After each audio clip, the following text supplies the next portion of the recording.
শুভ সকাল আমার প্রিয় বন্ধুরা, কেমন আছো? আশা করি তোমরা সকলেই ভালো আছো। আমার আদরের স্বপ্ন ব্লগে তোমাদের সকলকে জানাই অনেক অনেক স্বাগত আর অনেক অনেক ভালোবাসা। দেখো, রোজ রোজ বৃষ্টি হচ্ছে, তো সেই কারণে বৃষ্টি হওয়ার কারণে এত বিছানার চাদরগুলো সব যেন স্যাঁতস্যাঁত করছে। তো সেই কারণে আজ ভাবলাম যে বেশ কয়েকটা জামা কাপড় আছে সিজুর, সেগুলো আর বিছানার চাদর সব কটা আজ কেচে নেব। কেমন একটা লাগছে, যেমন একটা গন্ধ গন্ধ টাইপের হয়ে গেছে, কারণ বর্ষাকালে রোদ্দুর একটু কম উঠছে। আজকে দেখছি ভালোই রোদ্দুরটা উঠেছে, সেই কারণে ভাবলাম না জামাগুলো কেচেই ফেলবো আজকে। কারণ সিজু তো প্রতিদিনই 5টা 6টা করে জামা প্যান্ট নোংরা করে রাখে, তো সেইগুলো বৃষ্টি হওয়ার কারণে সব এক কাছে জড়ো হয়ে রয়েছে। তো সেইগুলো কি আজকে ভাবছি কেচে পরিষ্কার করে ফেলবো, নাহলে আর করা হবে না। তো এই করতে করতে বিছানাটা পরিষ্কার করে নিলাম, আর ওদিকের জানলাটাও খুলে দেবো, কারণ রোদ্দুর উঠেছে, যখন একটু রোদ লাগবে বিছানাটায়। টান টান করে বিছানাটা গুছিয়ে দিলাম। তো আজকে বৃহস্পতিবার আছে, তো সেই কারণেই আজকে দুয়ার ঘর সব ভালো করে মুছে নেব। মুছে একবারই চানটা করে পুজো দিয়ে দেবো, কারণ সকালে না করলেই কাজগুলো তাড়াতাড়ি হবেও না। চানটা করে সকাল সকাল পুজোটা দিয়ে দিতে হবে। তো ঝটপট করে দেখো আমি লেগে গেছি কাজে, কারণ আজকে বৃহস্পতিবার আছে। বৃহস্পতিবারে সকাল করে স্নানটা সেরে পুজো দিয়ে দিতে হবে। তো সেই কারণে আমি চলে এসেছি আবার কলতলায়। তো কলতলায় এসে জামাগুলো আগে কেচে নেব।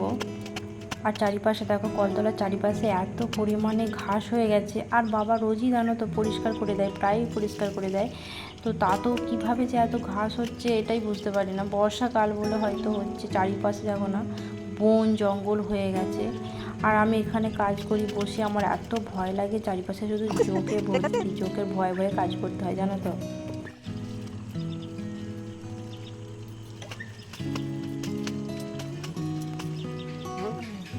তো আমার স্নানটা হয়ে গেছে, তো আমি এবার পুজো করে নেব। আমার এই ছোট্ট ভিডিওটি তোমাদের যদি ভালো লেগে থাকে অবশ্যই একটি লাইক করে দিও, আর ভিডিওর কোনো অংশ ভালো লেগে থাকলে অবশ্যই কমেন্ট করে জানাতে পারো। আর আমার চ্যানেলে নতুন বন্ধু হয়ে থাকলে অবশ্যই চ্যানেলটিকে সাবস্ক্রাইব করে দিও। আর যারা অলরেডি কাজটি করে রেখেছে তাদেরকে অসংখ্য অসংখ্য ধন্যবাদ। তো আমি এবার যাব ছাদে গিয়ে ভিজে জামা কাপড়গুলো মেলে দেব। তো আজকের পরিবেশটা দেখো, খুব সুন্দর, আকাশে রোদ উঠেছে, এত সুন্দর মনোমুগ্ধকর পরিবেশ, খুব সুন্দর লাগছে, চারিপাশে সবুজে ঘেরা। তো জামাগুলো আমি মেলে দেব।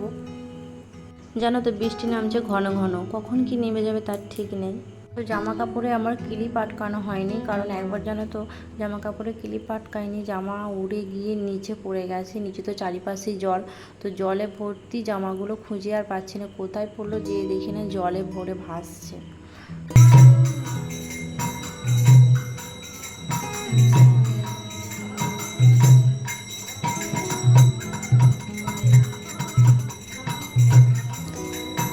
তো দেখো, বাড়িতে নাম কীর্তন দিতে এসেছে, প্রতি মাসে সংক্রান্তিতে নাম কীর্তন দিতে আসে বাড়িতে।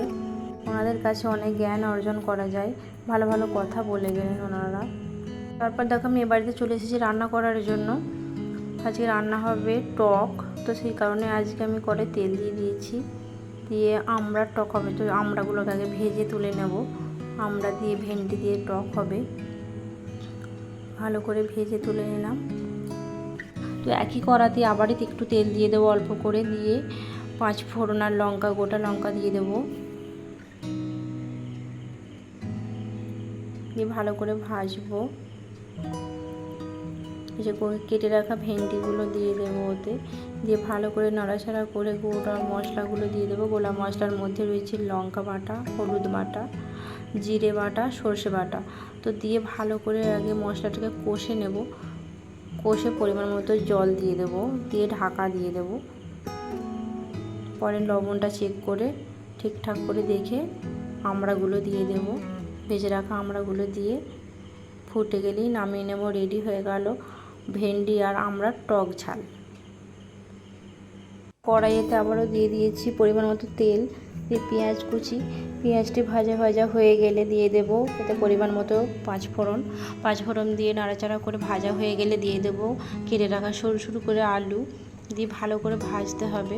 তো ভাজা হয়ে গেলেই দিতে হবে গোলা মশলাটা, যেটা আছে লঙ্কা বাটা, হলুদ বাটা, জিরে বাটা, আদা বাটা। তো দিয়ে ভালো করে কষিয়ে নিয়ে জল দিয়ে ঢাকা দিয়ে দিতে হবে পরিমাণ মতো লবণ দিয়ে। তো এটা হয়ে গেলে এতে দিয়ে তো এটা ফুটে উঠলে এতে দিয়ে দেবো ভেজে রাখা ছোট ছোট মাছগুলো। তো ছোটো মাছের ঝাল চচ্চড়ি হচ্ছে এটা। তো রান্না বান্না কমপ্লিট হয়ে গেছে, হয়ে এবার আমি খেতেও বসে গেছি। আজকে রান্না হয়েছিল তো আমরা দিয়ে ভেন্ডির টক ঝাল আর মসুরের ডাল আর ছোটো মাছের ঝাল চচ্চড়ি। তো এই রেসিপি হয়েছিল আজকে, এটা দিয়ে ভাতটা খেয়ে নেব। তো আমার প্রচণ্ড খিদে পেয়েছিল, তো মা বাবারা আগেই খেয়ে নিয়েছে, আমি লাস্টে পড়ে গেছি। তো আমিও তাড়াতাড়ি করে খেয়ে নিচ্ছি, শিশুকে খাইয়ে দিয়েছি আগে। তো ঝটপট করে খেয়ে নিচ্ছি, তোমরাও ততদিন দেখতে থাকো আর ভিডিওটিতে সাবস্ক্রাইব করতে থাকো।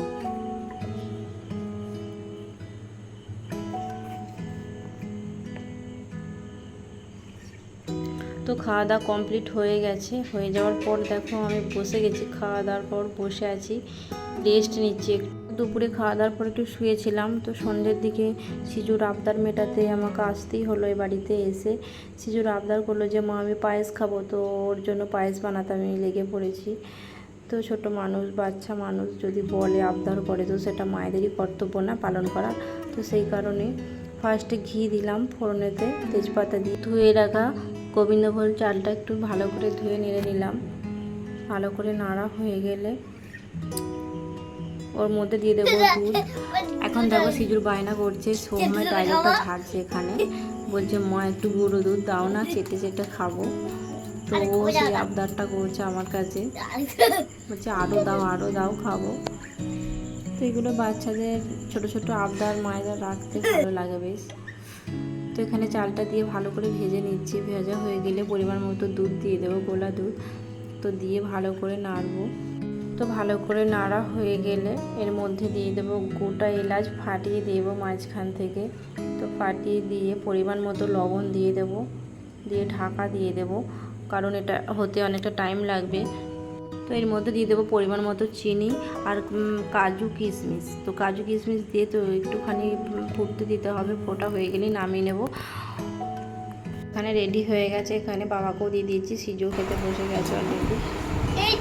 তো আজকের ভিডিওটা এখানেই শেষ করছি। সবাই সুস্থ থেকো, ভালো থেকো, দেখা হচ্ছে পরবর্তী কোনো সুন্দর ব্লগের সঙ্গে।